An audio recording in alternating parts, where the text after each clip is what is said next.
Lilly Frillylakes and Her Amazing Magic Cakes by Miss Antonio. In a quaint little village on top of a hill stood a little cake shop that looked quite surreal. The bright colours and sparkly floor made everyone rush to get through the door. The maker, you see, had a special gift, and with every bite of her cakes your spirit would lift. Her name was renowned, Miss Lilly Frillylakes, and she really made the most amazing magic cakes. The cakes would make you happy and take away your fear, so no one in the village had ever shed a tear. No one ever argued, no one was ever sad. No one knew what angry was, and no one was ever mad.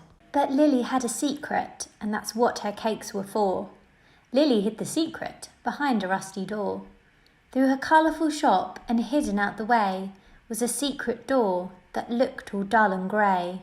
Lilly took her feelings and every single mood. She took all happy thoughts and turned them into food. But if she felt unhappy, or like she wanted to cry, she took all the bad feelings and baked them in a pie. The pies were dark and gloomy, and she hid them with such haste. They were nothing like her magic cakes, as you felt sadder with every taste. One day when Lilly was baking cakes, she saw her sugar was no more, so she went out to get some, and forgot to close the door. The smell of the pies drifted and went in every home. The people of the village felt upset and alone. Because the pies were different and the people wanted more, they went in Lilly's cake shop and walked through the dark door. Soon everything was different. The village was a sight.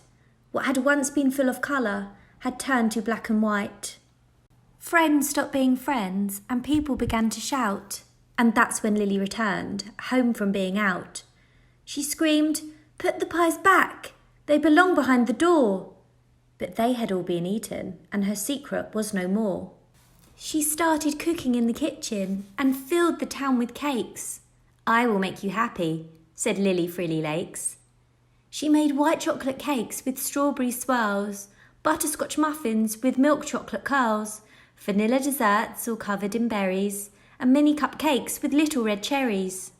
The colour soon returned, and the land was bright for miles. The sound was that of laughter, and the faces all wore smiles. Everyone knew the secret, baked by Lilly Frillylakes. Her tears were in her pies, and her laughter in her cakes. But every now and then, someone would eat a pie, and be a little down, and have a little cry. But everything was good, and most of the time was sweet, and everyone still saw Lilly if they wanted a special treat. For those who don't know Lilly, it can seem a little tragic, for her cakes are very special, and they really taste like magic.